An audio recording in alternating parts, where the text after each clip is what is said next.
Good day everyone, welcome to the first part on the discussion about the different kind of FETs. First is we have the JFET, which is the junction field effect transistor. This transistor has two channels. We have the N channel and the P channel. For the N channel, it is a N-type semiconductor doped with two smaller P-type semiconductors. And for the P channel, it is a P-type semiconductor doped with two small N-type semiconductor. So JFET has three parts, which are the drain, the source, and the gate. So the electron flow always came from the source going to the drain, and the gate part of the JFET controls the electron flow. This is how JFET works. If we have a voltage source connecting the drain and this source, it is called the voltage VDS.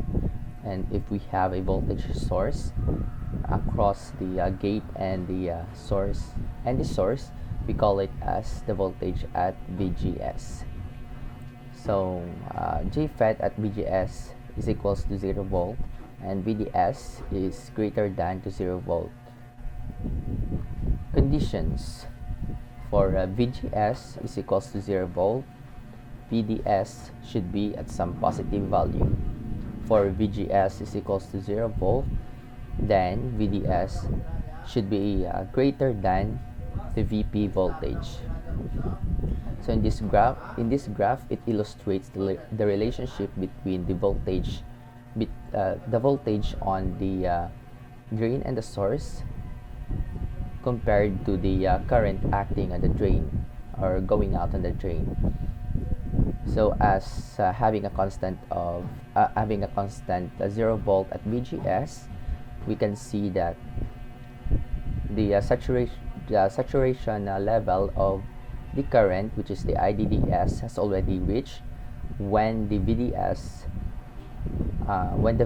is equal to the VP voltage. We have the third condition, which is the VGS is greater than 0 volts.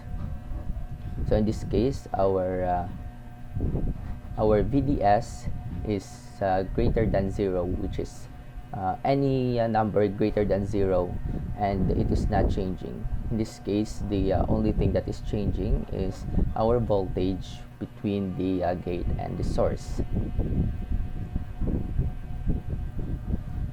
The level of VGS that results in ID, or the current acting on the drain, is equals to 0 milliampere is defined by the VGS is equals to VP, with VP being a negative voltage for N-channel devices and a positive voltage for P-channel JFETs.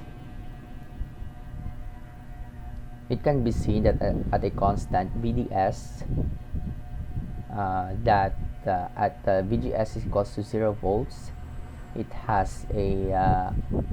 is on a higher ohmic region. So as the VGS become more negative, the ohmic region also lowers down. But when the VGS is equal to the VP or the voltage at the VP, there is no current flow acting on the circuit. So this is an example. This is an example of having a constant VDS with a changing VGS. So as our VGS is equals to negative 4, the current acting on the drain is equals to 0. And when our VGS is at 0 volts, the ohmic region also increases, and the saturation level for the drain current is at maximum. And for the P channel, It has the same principle as with the N-channel, however, the polarity of our voltage source will change.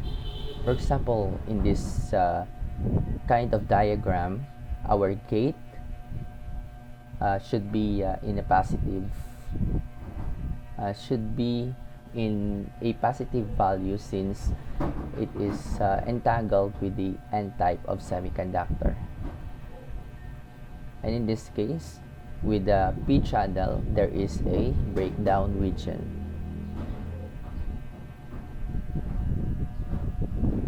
It is very important to know the Shockley's equation for this JFET. First is we have the ID, or the current acting on the drain, is equal to the IDSS, or the saturation current, multiplied by 1 minus the VGS over the VP quantity squared, wherein VGS is the control variable and IDSS and VP are constants. We can also have VGS is equals to VP quantity 1 minus the square root of ID over 2 the saturation level of the current ID. The relationship between the JFET and the BJT. For the JFET, we have ID is equals to IDSS quantity 1 minus VGS over VP squared is directly has a direct relationship between the current acting on the current IC is equals to the beta IB, and for the ID is equals to IS, we have a direct relationship between the IC, which is almost equivalent or equal to the IE.